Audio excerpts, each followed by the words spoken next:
Hola a todos y bienvenidos una vez más a otra historia de película, dedicado como siempre para todos aquellos amantes de las historias basadas en hechos reales. Pero antes de contarles la historia de hoy, quiero darles las gracias por todo el apoyo y darles la bienvenida a los nuevos suscriptores. Bueno, empezamos con la historia de Joseph Merry, más conocido como el hombre elefante. Ya muchos conocerán su historia, pero también habrá muchos que no. La vida de Joseph Merrick se llevó a la gran pantalla con la película El hombre elefante, dirigida por el director estadounidense David Lynch e interpretada por el actor británico John Hurt en compañía del también actor británico Anthony Hopkins. La película fue proclamada como una de las mejores películas dramáticas de la historia del cine. Fue alabada por la crítica como acogedora, bellísima, atractiva e inquietante, convirtiéndose en una película de culto, siendo nominada a 8 premios Oscar. Si aún no has visto esta película, ya te advierto que este video contiene spoiler de toda la historia. Sin más que decir, comenzamos con otra historia real.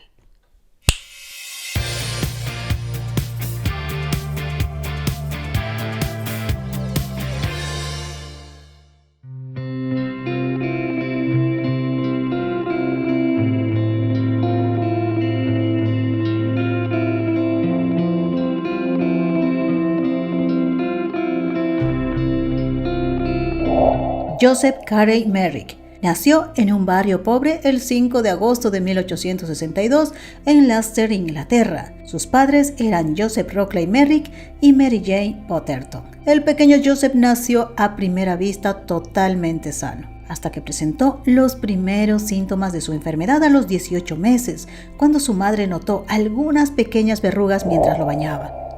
A partir de los 5 años de edad, en su pequeño cuerpo empezaron a formarse con más frecuencia los bultos y los huesos de sus extremidades y su cráneo se desarrollaron de forma anormal, empeorando por una grave caída que le afectó a la cadera y le dejó cojo.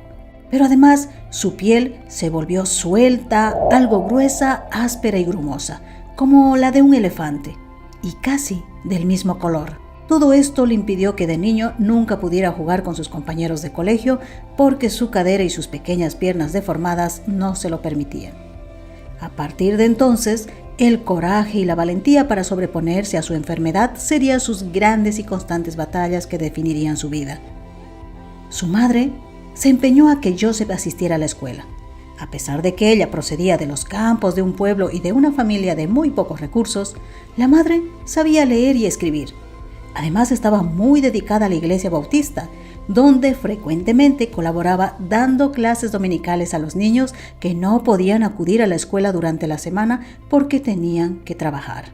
Cuando las deformaciones de Joseph empezaron a ser ya demasiado evidentes, muchas personas se detenían y se agrupaban en la calle para observarlo, razón por la que la madre lo llevaba y traía personalmente del colegio. Y cuando daba clases dominicales, Joseph también la acompañaba. Así, el niño pasó toda su infancia al lado de su madre, lo que le desarrolló una gran dependencia hacia su madre. Para él, su madre era la mujer más cariñosa y entregada a sus hijos.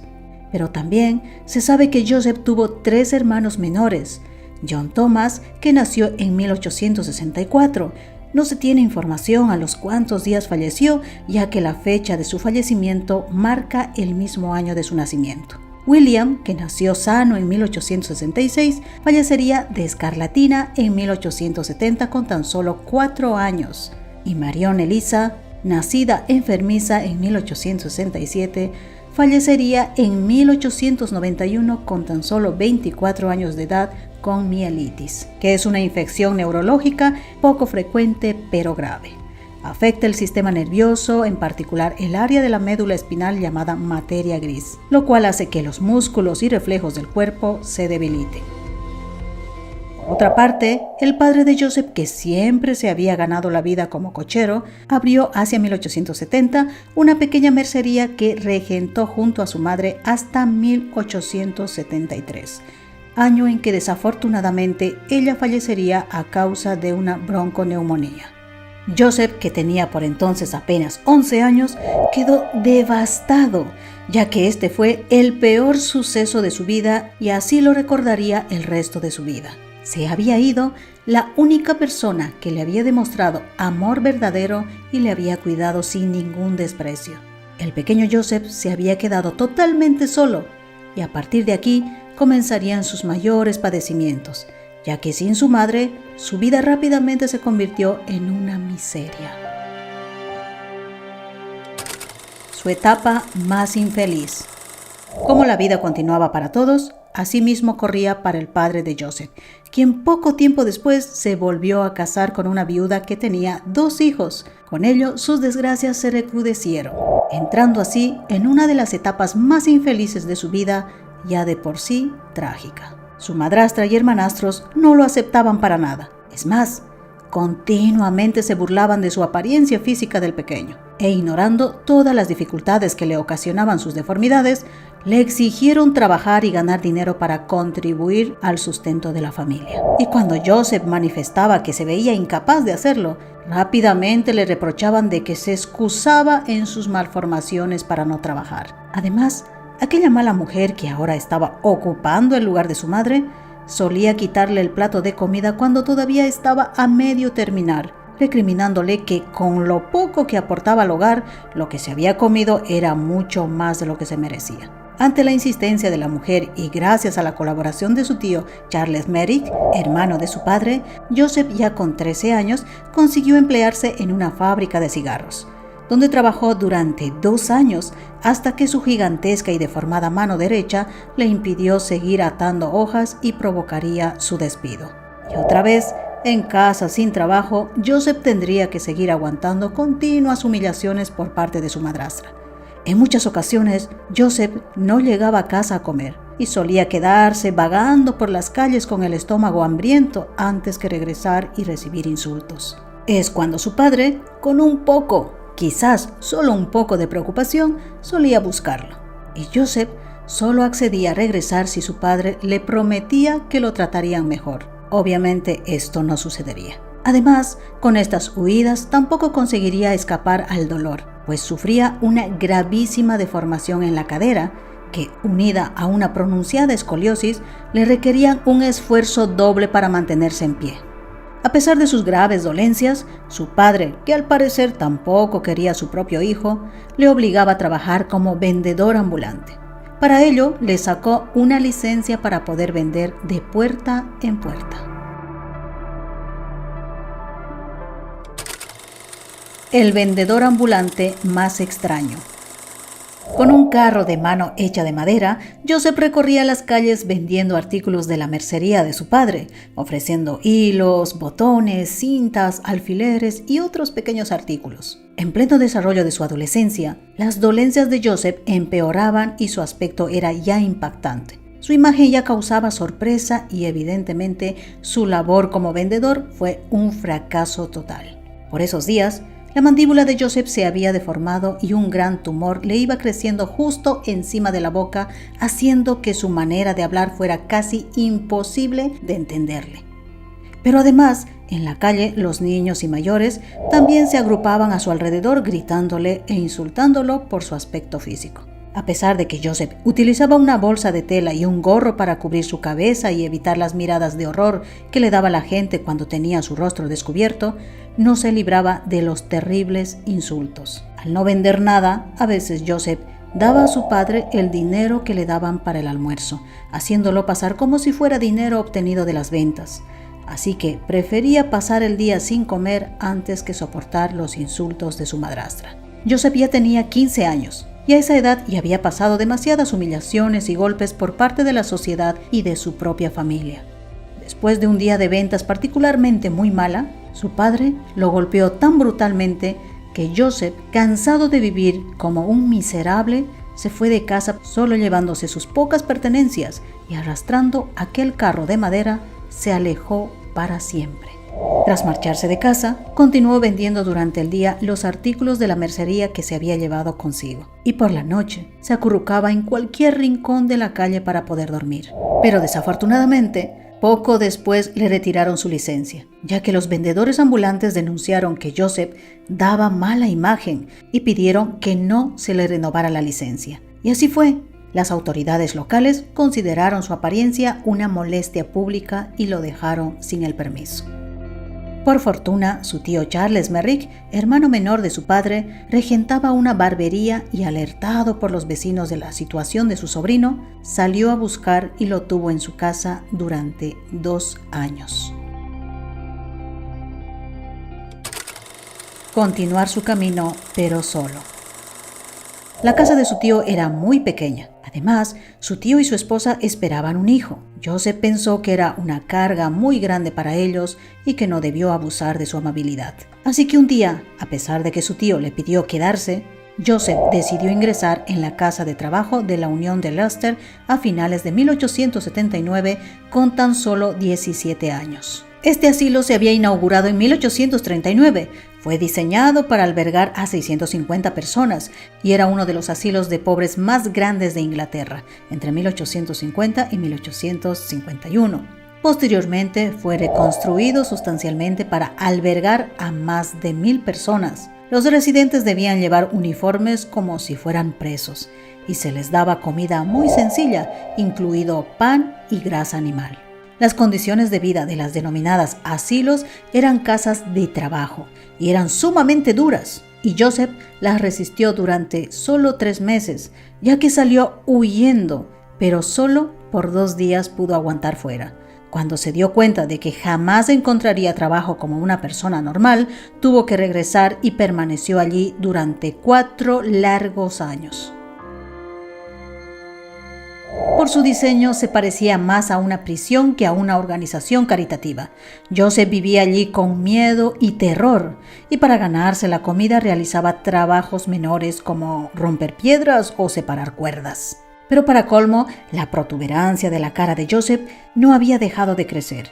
Era tan grande que ya le impedía comer y los responsables del asilo creyeron conveniente llevarlo a la enfermería de Leicester para que lo operaran y de paso se lo quedaran, ya que en la casa de trabajo no se daba asilo a aquellos que no podían ganarse la sopa y la cama que ofrecía el Estado inglés a cambio de trabajo. Menos mal que en la enfermería lo operaron de la protuberancia que tenía forma de trompa de elefante, que más tarde daría origen a su sobrenombre. Joseph recordaba que la operación fue muy dolorosa, pero que le consiguieron quitar medio kilo de tejido y que pudo volver a comer mejor y hablar con más claridad. Mientras se recuperaba de la operación, su deseo de no regresar a la casa de trabajo hizo que pensara en otra manera de ganarse el dinero para sobrevivir. Nació el hombre elefante. Joseph, ya con 21 años, solo medía 1,57 m. Se sentía capaz de seguir luchando para conseguir como sea un trabajo y un hogar donde descansar. Aunque no le gustaba la idea, su única salida era exhibirse en las ferias ambulantes de la época. Joseph supo por un periódico que un conocido promotor de ferias llamado Sam Thor estaba en Leicester y decidió escribirle contándole su situación y que estaba interesado en trabajar para él. El promotor, en cuanto lo vio, supo que iba a ser un buen negocio. Inmediatamente le incorporó a su feria ambulante y así Joseph empezó su tránsito por Inglaterra exhibiéndose. Su número era una de las mejores atracciones del año 1884. De la feria pasó a la tienda de curiosidades del empresario Tom Norman. De su etapa en las ferias ambulantes, Joseph no tenía un mal recuerdo e incluso llegó a hacer amistades con otros compañeros de trabajo y ganaba muy buenas cantidades de dinero, lo suficiente como para vivir bien. Con Tom Norman llegó a Londres a finales de 1884. Lo arrastraron de pueblo en pueblo y de feria en feria, como si fuera una extraña bestia en una jaula. 12 veces al día tenía que exponer su desnudez y sus lastimosas deformidades ante una multitud boquiabierta que lo saludaban con murmullos. ¡Oh, qué horror! ¡Qué bestia! Y cuando terminaban su exposición, su única idea de felicidad era arrastrarse hacia la oscuridad y esconderse. A pesar de que esta fue la parte de su vida que lo hizo famoso, fue cuando por primera vez fue comercializado como el hombre elefante, anunciado como mitad hombre y mitad elefante. Tom Norman tenía un local frente al Hospital Real de Londres, donde exhibió a Joseph durante unas semanas. Sin saberlo, Joseph se había ubicado a un paso del cirujano más ambicioso de Gran Bretaña. Cuando descubrió que debido al tamaño de su cabeza debía dormir sentado a riesgo de despertar con el cuello roto, Tom Norman le encargó a un carpintero una cama especial para él. Ya sea por cuidar de su mejor atracción de feria o porque realmente se interesó de la salud de Joseph, aquel feriante al menos mostraba algo de humanidad hacia él. Un médico o un amigo. Uno de esos días en el que la feria continuaba dando sus espectáculos, el cirujano Frederick Triff, que era una figura brillante de la profesión médica, vio a Joseph por primera vez gracias a una recomendación de unos estudiantes de medicina que conocían su interés por todo lo relacionado con las enfermedades con deformaciones.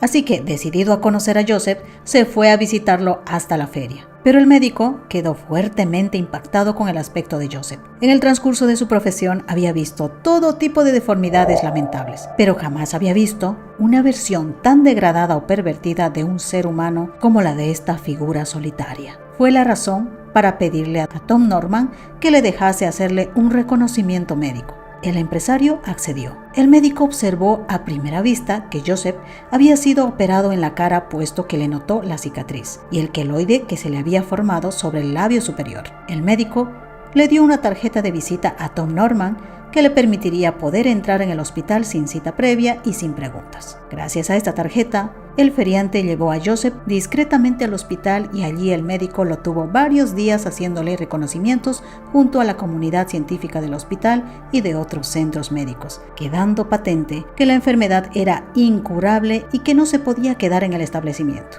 Así que Joseph se dedicó nuevamente a concentrarse en su trabajo para seguir ganándose la vida. Sin embargo, la exhibición en Londres continuó hasta casi la primavera de 1885, cuando fue cerrada por las autoridades. No era la primera vez que la exhibición de Joseph era clausurada por encontrarla indecente debido al sorprendente aspecto que tenía. En casi todos los lugares donde trabajaba, su exhibición era cerrada. En esta situación, Tom Norman conoció a un promotor italiano llamado Ferrari, quien le propuso llevarse a Joseph al continente europeo. Debido a que Joseph ya no podía trabajar en Inglaterra, Tom Norman, aunque desconfiando de aquel italiano, prefirió que Joseph se marchara a otros países de Europa para ganarse la vida, ya que con él ya no podía continuar. Era costumbre por entonces que los promotores guardaran las ganancias de sus atracciones, así que Tom Norman terminó siendo un hombre correcto y le entregó las 50 libras que Joseph había ganado sin que éste protestara. Así, el italiano Ferrari y Joseph se embarcaron rumbo a Bélgica en junio de 1886. Lo que ambos no sabían es que en Europa las leyes acerca de la exhibición de personas con deformidades eran muy severas, y las exhibiciones de Joseph eran cerradas a los pocos días de ser abiertos, no teniendo casi ganancias ni para sustentarse. Yendo de ciudad en ciudad, perseguidos por las autoridades, llegaron a Bruselas. Allí, Ferrari abandonó a Joseph a su suerte, llevándose además las 50 libras que Joseph había ganado tras 2 años de trabajo y con mucho sacrificio. Abandonado y solo. Así, Joseph se encontraba solo y sin conocer el idioma francés, consiguió empeñar unas pocas pertenencias. Con gran dificultad llegó a Ostende, donde compró un pasaje para regresar a Inglaterra. Pero el regreso tampoco fue fácil, ya que la primera vez que quiso embarcar, el capitán le negó el pase a su barco. Intentó en un segundo barco, esta vez sí le permitieron subirse, pero bajo la condición de que no se mezclara con el resto de los pasajeros. Como hacía mal tiempo, tuvo que quedarse escondido en la cubierta a la intemperie durante las 10 horas de viaje, lo que le provocó bronquitis. Después tomó un tren hacia Londres. En el tren también procuró subir a un vagón vacío y se escondió en un rincón para no ser observado, hasta que por fin llegó a la estación de Londres, hacia las 7 de la mañana del 24 de junio de 1886. Al bajar del tren, la gente se dio cuenta de su presencia y le empezaron a increpar, a rodearle e intentar quitarle la gorra de tela que escondía su rostro.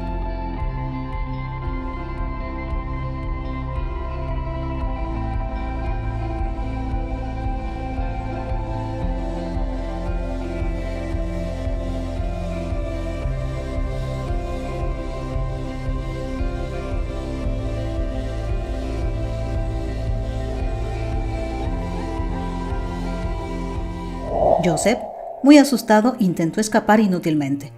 Cuando llegó la policía, Joseph estaba al borde de un ataque de locura. Hablaba balbuceando sin que nadie lo pudiera entender. No conocía absolutamente a nadie en esa zona. Tampoco conocía la ciudad, ya que a pesar de haber recorrido toda Inglaterra, jamás salía de su caravana o de su lugar de exhibición. A las preguntas de la policía, solo acertó en enseñar la tarjeta del médico Frederick Triff que había conservado durante casi 2 años. Llamaron de inmediato a aquel médico. Por fortuna, él declaró que sí lo conocía, y Joseph fue llevado nuevamente al hospital de Londres. Allí, el médico al ver a Joseph se percató que sus deformidades habían empeorado enormemente. Olía espantosamente y era incapaz de velar por sí mismo. Por esta razón, le hizo ingresar a escondidas y de forma fraudulenta, lo que le trajo muchos problemas con sus superiores. El director del hospital entendió la necesidad de ayudar a Joseph, pero el hospital de Londres no aceptaba por entonces enfermos crónicos. Por esa razón, se consideró la posibilidad de enviarlo a algún asilo. Una buena idea para ayudar a Joseph. Sin embargo, el director del hospital tuvo la idea de publicar un anuncio en la prensa solicitando ayuda para un paciente muy especial, que necesitaba un lugar tranquilo y solitario. Algunos sugerían que debía ser instalado en un faro marítimo donde nadie lo molestara, o un asilo para ciegos donde nadie lo pudiera ver. Sin embargo, no se esperaban que la ayuda llegaría económicamente. Se logró hacer un fondo para Joseph, lo que ayudaría a justificar el poder tenerlo alojado en el hospital de por vida. La respuesta de la alta sociedad inglesa fue todo un éxito. Se recibieron cuantiosas sumas de dinero. Esta opción era moralmente y éticamente lo más correcto para Joseph, que tanto había sufrido en soledad. Estar cerca de médicos y enfermeras era lo mejor. Solucionado el tema económico, se habilitaron unas habitaciones en el hospital, llenas de flores y cuadros que hicieron acogedora la habitación de Joseph y que se convertirían en su último hogar. Vivir en el hospital evidentemente le sentaba muy bien a Joseph. Los médicos de aquella época no pudieron administrar la amplia gama de tratamiento para el síndrome de Proteus que se emplean hoy en día. De hecho, pasaría casi un siglo antes de que la afección tuviera siquiera un nombre y mucho menos un protocolo de tratamiento. Pero sí pudieron bañarlo diariamente y entablar conversación con él. Cuando se sentía con confianza, a veces Joseph se alejaba de su habitación para explorar el hospital. Pero las enfermeras, al descubrirlo rápidamente, lo regresaban a su habitación, temiendo que pudiera asustar a los demás pacientes. El médico Frederick visitaba con frecuencia a Joseph, y en una de esas visitas le preguntó cómo era el mundo real, ya que tenía un deseo enorme de conocer un hogar como los de las novelas de Jane Austen.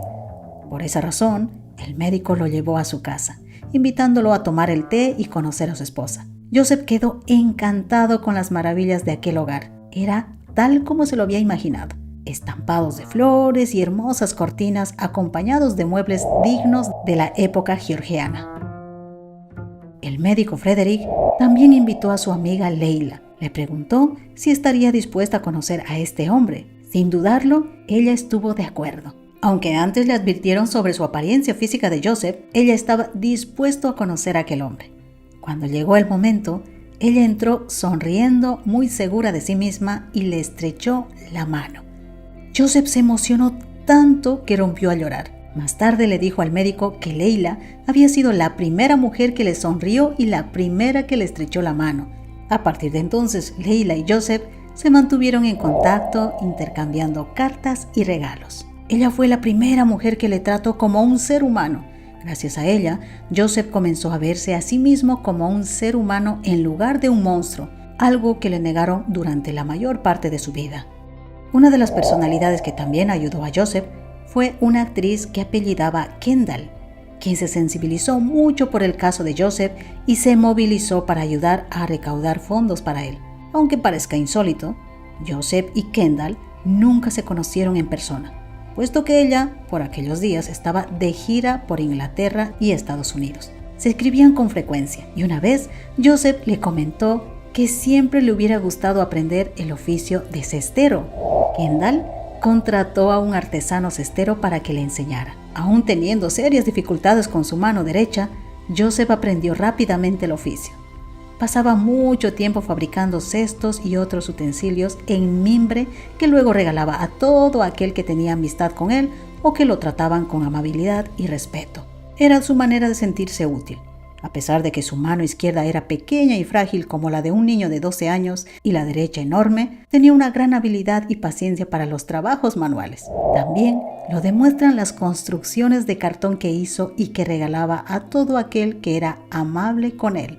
En especial, hay una que representa la iglesia que Joseph podía ver desde la ventana de su habitación en el hospital y destaca por la minuciosidad de sus detalles. Fue un regalo para la propia Kendall. Cuando le contó su pesar por no haber ido nunca a un teatro, Kendall también le reservó un palco en el teatro de Drury Lane para que el médico Frederick y varias enfermeras lo acompañaran a ver una representación del gato con botas, que a Joseph le fascinó. Una de su mayor felicidad fue cuando pudo ir al campo y disfrutar por primera vez de la naturaleza, invitado a pasar unas semanas en una casa en la campiña por una de las acomodadas damas que lo visitaban. Nuevamente logró gran repercusión cuando la propia Alejandra, princesa de Gales, y el duque de Cambridge se interesaron personalmente por la vida de Joseph. A partir de ese entonces, Joseph se dedicó a sus dos grandes pasiones, la lectura de novelas románticas y la escritura. Joseph era diestro, pero la deformidad de su mano derecha lo obligó a volver a aprender a escribir con la izquierda y logró hacerlo, con la gran voluntad que lo caracterizaba, con una caligrafía elegante y perfectamente legible. Aquel hombre llamado Hombre Elefante, que había sido un espectáculo por unos centavos, se convirtió en una auténtica celebridad, pero esta vez estaba entre una multitud de gente muy refinada. El Joseph a quien habían encontrado temblando detrás de un trapo de cortinas, ahora estaba familiarizado con duquesas, condesas y otras damas de alto rango, quienes le trajeron regalos, iluminaron su habitación con adornos y cuadros, y los regalos que más le gustaban eran los libros. También, pronto, y con la insistencia del médico Frederick, Joseph comenzó a recibir visitas a las cuales siempre sorprendió con su extraordinaria educación y sensibilidad. Con las que se entrevistó destaca la princesa de Gales, a quien recibió en una ocasión en mayo de 1887 y le enviaba cada año una tarjeta de felicitación navideña. Le regaló una fotografía firmada que él guardaba junto a la de su madre. Joseph Merrick duerme en paz. En la mañana del 11 de abril de 1890, a los 27 años de edad, Joseph Cary Merrick fue encontrado sin vida en su cama. El médico Frederick, tras un examen, concluyó que falleció de asfixia al quedarse dormido. Una autopsia determinó que Joseph Merrick había fallecido con el cuello dislocado, lo que probablemente le había cortado las arterias de las vértebras. El médico Frederick comentó: a menudo decía que le gustaría poder acostarse a dormir como los demás. Creo que esta última noche debió con cierta determinación haber hecho el experimento. La cabeza de Joseph era enorme y solo con esfuerzo conseguía mantenerla erguida. Su desmesurado peso y tamaño impedían que Joseph pudiera dormir tumbado, obligándolo siempre a que lo hiciese sentado y en una posición especial. De otra forma, las deformidades lo comprimían la tráquea y le dificultaban gravemente la respiración. Sin embargo, actualmente, tras análisis más detallados de su esqueleto, más que por asfixia, se estima como la causa más probable de su muerte que repentinamente su cabeza se inclinara debido a su desproporcionado peso y se lesionara la nuca. A pesar de ser un cristiano devoto, Merrick no consiguió un entierro adecuado. En cambio, su esqueleto fue separado de sus tejidos blandos y montado para que los estudiantes de medicina lo examinaran. Lo que pasó con el tejido blando restante de Merrick siempre fue un misterio. Se decía que fue enterrado en el cementerio de la ciudad de Londres, que también contienen los restos de dos de las víctimas del asesino en serie Jack el Destripador, Mary Ann Nichols y Catherine Eddowes. Pero al parecer, después de casi 130 años, la escritora Joanna Vigor Mungovin encontró sus restos de tejido que finalmente fueron descubiertos en 2019 en el cementerio de la ciudad de Londres, donde podemos apreciar esta pequeña placa, así resolviéndose ese gran misterio. Su esqueleto permaneció en el hospital, aunque ya no está en exhibición. Se conserva en una parte privada de los museos de patología dentro de la Facultad de Medicina y Odontología de la Universidad Reina María de Londres, además de algunas pertenencias suyas, un sofá con ruedas que tuvo en sus dependencias en el hospital para su comodidad, cartas manuscritas suyas, el libro de admisiones del hospital con su entrada, el gorro con el trapo cosido que le cubrían la cara y la cabeza y vaciados de yeso que se le realizó una vez fallecido, por encargo del médico Frederick, con la idea de que en el futuro la ciencia se encargara de averiguar lo que realmente padecía Joseph. En una de las cartas de Joseph dice: «Gracias por el urogallo y el libro que gentilmente me envió. El urogallo estaba delicioso. Con todo mi agradecimiento quedo de usted afectuosamente, Joseph Merrick».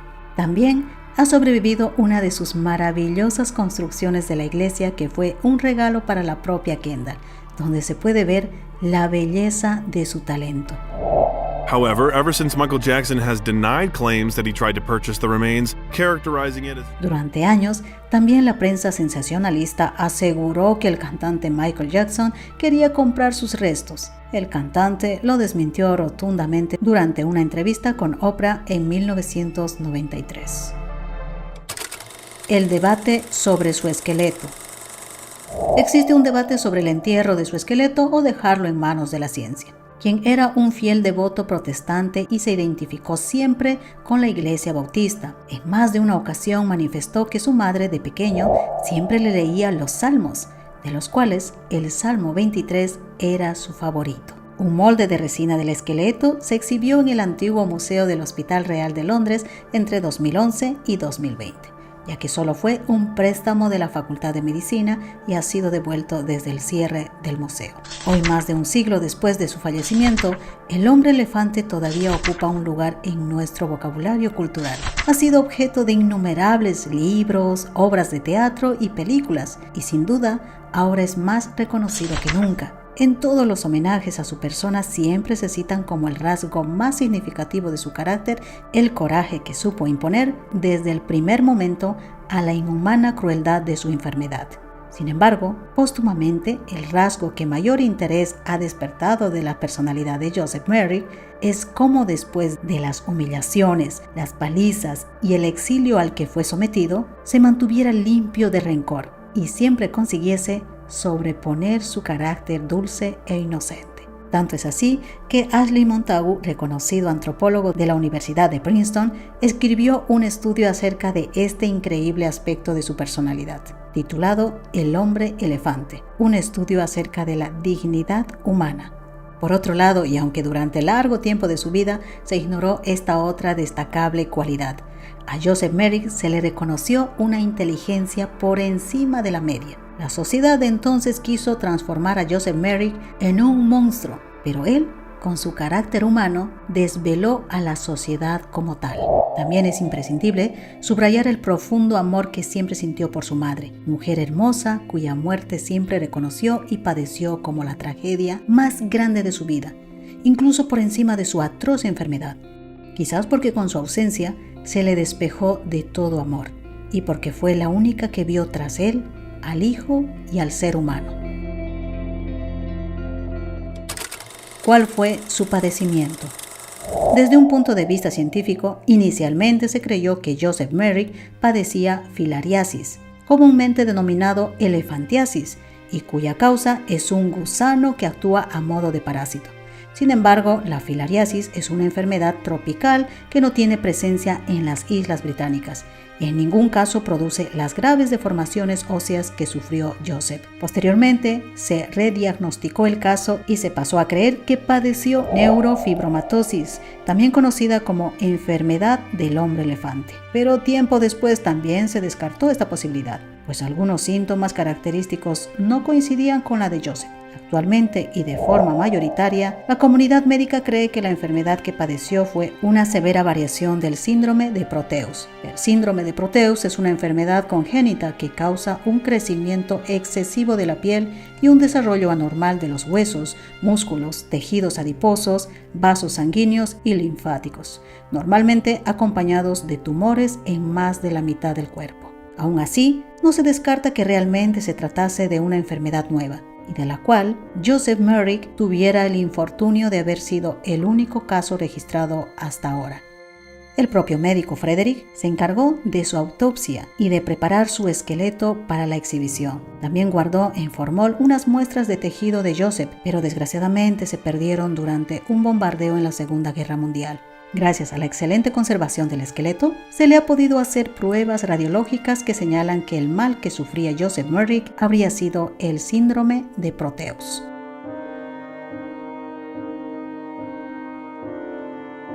El médico Frederick Triff falleció el 7 de diciembre de 1923 por una peritonitis a los 70 años. Esta imagen de Joseph fue creada por científicos para un documental utilizando las plantillas faciales de sus familiares para mostrar cómo había sido si no hubiera sufrido su enfermedad grave. El director estadounidense David Lynch llevó al cine la vida de Joseph Merrick en 1980, con la película muy dramatizada como El hombre elefante. Lo curioso de esta película es que cuando se la proyectó por primera vez, los asistentes eran la gran mayoría familiares o pacientes que padecían neurofibromatosis, por el parecido con la afección de Joseph. Muchos quedaron impactados y no terminaron siquiera de verla, por lo duro que era la película. Pero repentinamente ya no se susurraba sobre esta afección médica, ya no era ignorada, estaba en todas las noticias. Se había logrado algo positivo o algo negativo, ya que se crearon fundaciones para recaudar fondos para las investigaciones sobre esta enfermedad. Pero también muchos que lo padecían eran señalados y llamados hombre elefante, pero no tenían nada que ver con el síndrome de Proteus. Patricia Selby, de 77 años, era la pariente viva más cercana del hombre elefante. Esta fotografía es de diciembre de 2002. Era la descendiente más directa de Joseph Curry Merrick. Su abuelo era tío de Joseph Merrick y su padre, James Potterton, su primo hermano. Le sobrevive su sobrino bisnieto John Merrick, que cuenta que cuando era pequeño muchos en la escuela se burlaban de él por ser pariente del hombre elefante. Pero cuando preguntó a su madre si tenía algún parentesco con Joseph Merrick, ella negó tener algún vínculo con Joseph, quizás para evitar las burlas de la sociedad. Pero el sobrino bisnieto está feliz de pertenecer al linaje del hombre elefante. Vive en Londres junto a sus 3 hijos y su esposa Michelle Merrick, quien precisamente ayudó a descubrir que la familia tenía parentesco cercano con Joseph Merrick. Joseph Merrick, bajo su inocente y la creencia todavía generalizada en la impronta materna, creía que la causa de sus deformaciones procedía del ataque a su madre de un elefante de feria, cuando ésta se encontraba embarazada de él. De acuerdo con sus propias palabras, dijo: «Nací en Lee Street, Leicester. La deformidad que exhibo ahora se debe a que un elefante asustó a mi madre. Ella caminaba por la calle mientras desfilaba una procesión de animales. Se juntó una enorme multitud para verlos y desafortunadamente empujaron a mi madre bajo las patas de un elefante. Ella se asustó mucho, estaba embarazada de mí y este infortunio fue la causa de mi deformidad».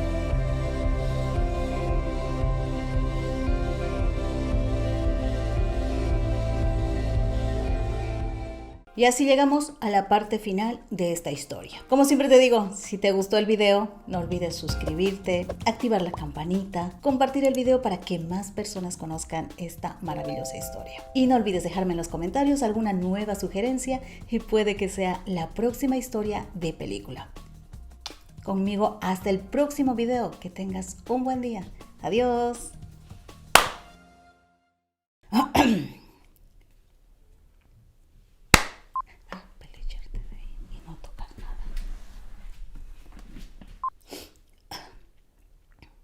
¿Ya está?